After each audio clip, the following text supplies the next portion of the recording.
Seorang pemotor tewas usai sepeda motor yang dikendarainya menabrak truk tangki yang sedang terparkir di Jalan Soekarno-Hatta, Palembang.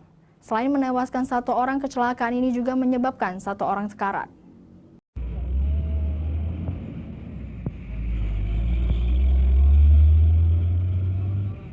Begini kondisi dua pengendara sepeda motor tergeletak di jalan usai menabrak sebuah truk tangki yang sedang terparkir di Jalan Soekarno-Hatta, Palembang pada Sabtu sore kemarin. Menurut saksi mata, kecelakaan ini berawal saat sepeda motor tersebut disenggol mobil berwarna merah. Sementara sepeda motor malang itu hilang kendali dan menabrak truk tangki yang sedang terparkir di pinggir jalan. Akibat kejadian itu, satu pengemudi sepeda motor tewas di tempat, sementara yang dibonceng mengalami kritis dan dilarikan ke Rumah Sakit Siti Khadijah Palembang. Dan pas dalam truk, jadi pas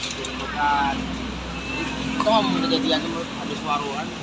Aku juga langsung kapar tuh.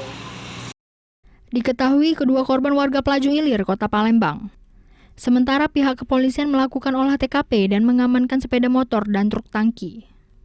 Dari Palembang, Guntur Riansyah, iNews melaporkan.